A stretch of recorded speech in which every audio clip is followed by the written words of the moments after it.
Hi and welcome to this short video on developing your internet marketing mindset. Actually, not just your internet marketing mindset, but actually your mindset generally. But we'll concentrate on internet marketing because that's kind of what I do. And it's said that whether you think you can or think you can't, you're right. And that's worded different ways by different people, but think about that one for just a minute. If you think you can do something, there's a fair chance that you will either do it immediately or go for it or practice until you can actually do it. And if you think you can't do something, you'll prove it to yourself. So let's take content writing, because that's one of the things that internet marketers do or should do quite regularly. So if you think you can write content, chances are you'll sit down, tap away at the keyboard, or if you prefer, speak into a microphone and pay someone to transcribe it, and you'll create content. If you think you can't, you'll sit there, the cursor will flash on the screen, your mind will go blank, and basically your brain will fry for the next 30-60 minutes until you give up and say, I knew I couldn't do it.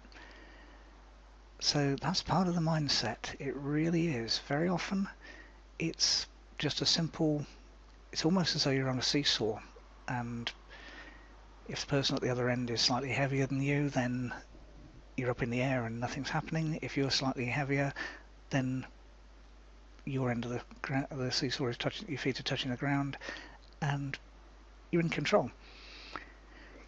Now, the mood that you're in affects near enough everything. If you ever talked to someone and said, oh, they got out the wrong side of the bed, whatever else, that's mood. And like everything else in life, your mood can be changed very, very easily. It's one of the reasons that fast food restaurants put their menus and things high up. They're above the cashiers, they're coming down to the ceiling, and there's a really good reason for that. It's because if you try looking upwards and being grumpy, not possible. You really can't. Just be miserable and then look upwards and try to be miserable still, and you can't do it. Try it now if you're not sure. And that's a really simple thing that fast food restaurants do, but you can do other things in your internet marketing to do it. Now, the fairly standard thing on, say, a sales letter is to basically accentuate the pain. So it's the struggle, it's the loss of something, it's the you haven't got that much in your bank, it's you don't know how to do X, Y, or Z. It's anything like that. So that's the pain. And then, as Dan Kennedy says, you sell on the aspirin. So if you've got a pain, you take a painkiller for it, and that's what a sales letter does. So that's affecting the mood, because a sales letter will actually affect your mood. It'll maybe be hypey, it'll maybe be down, it'll maybe say, oh, you're struggling, all that kind of thing, and then it will take you through and it will change your emotion until it's hit enough buttons that your mood has changed and you click the buy button. That's what sales letters do, that's what sales videos do, that's what everything in life does near enough. You can go in a supermarket, you're looking at it and think, that sounds nice, or that looks nice, or that could smell nice, or that could taste nice, and you buy it.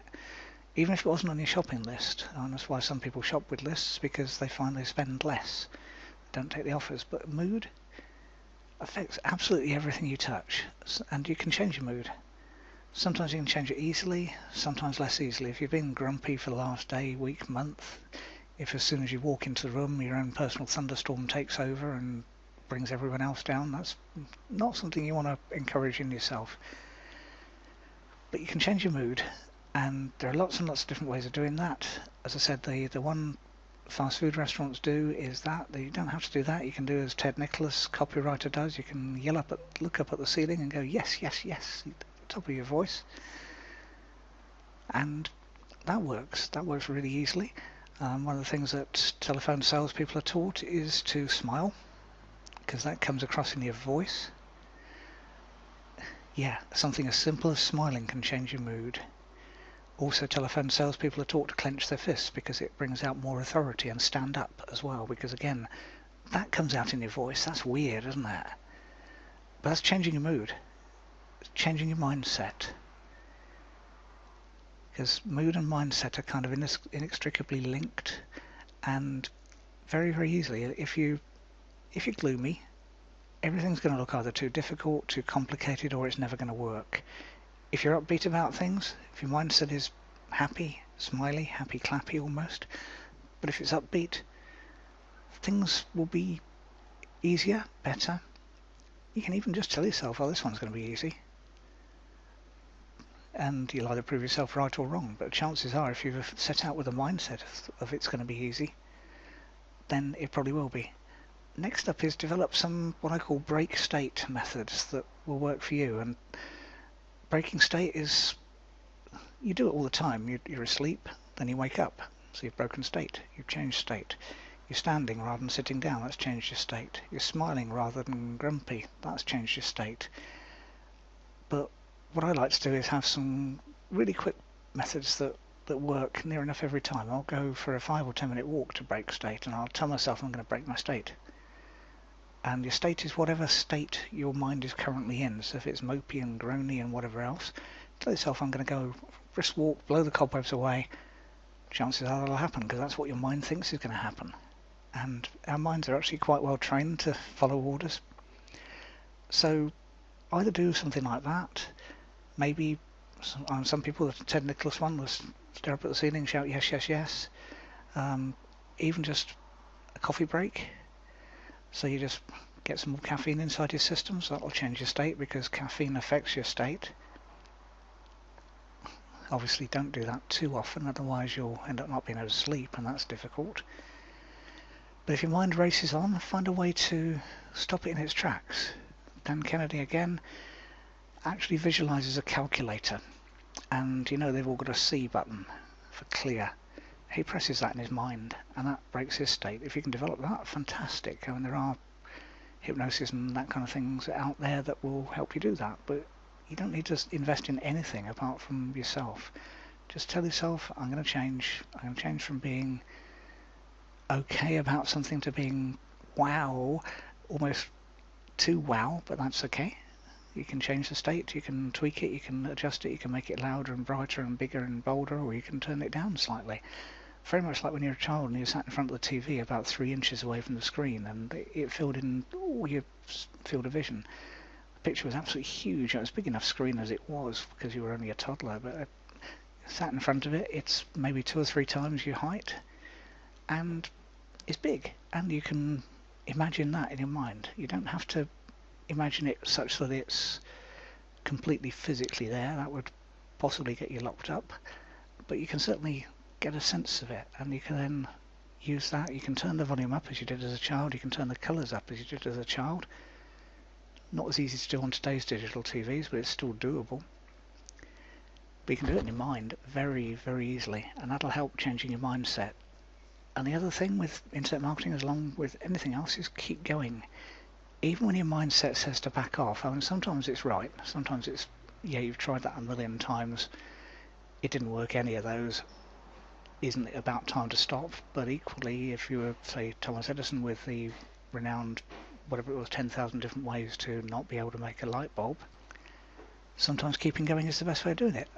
Obviously, there's a very thin line between keeping going and being foolish, flogging a dead horse, and keeping going because that's what you need to do. Lots and lots of great entrepreneurs carried on doing stuff even when everyone thought they were absolutely crazy, and then suddenly everyone wants a piece of the action. And things like Airbnb, what did that start as? Just a mattress, an airbed on a friend's floor, and they thought, okay, we can develop this, and they did. Facebook, I mean, that was another weird story. That's a very large corporation now, but the concept was very odd and very niche actually. When Facebook first started, it was only for one college. Keep in touch with your friends, but it grew, and yeah. But that's mindset. That was just Mark Zuckerberg decided that being small wasn't a thing. Google decided that conquering the world was probably the only way they could do it, and at the moment that's exactly what they've done in several markets, with themselves, with YouTube, less so with Blogger, but it's still there, with the mapping systems, all sorts of different things that they're basically and the fact that Googling has become a word tells you everything you need to know. But that's mindset. And in that particular case, a load of very geeky programmers who do that kind of thing for fun. But that's mindset again. That's yeah, I like coding, or yeah, I like solving that kind of problem, and some people do, some people don't. Find what you like and develop your internet marketing around that mindset, and it will grow faster than you ever thought possible. If you'd like more help with your internet marketing, click the link below this video and you can get more help. Thanks for watching.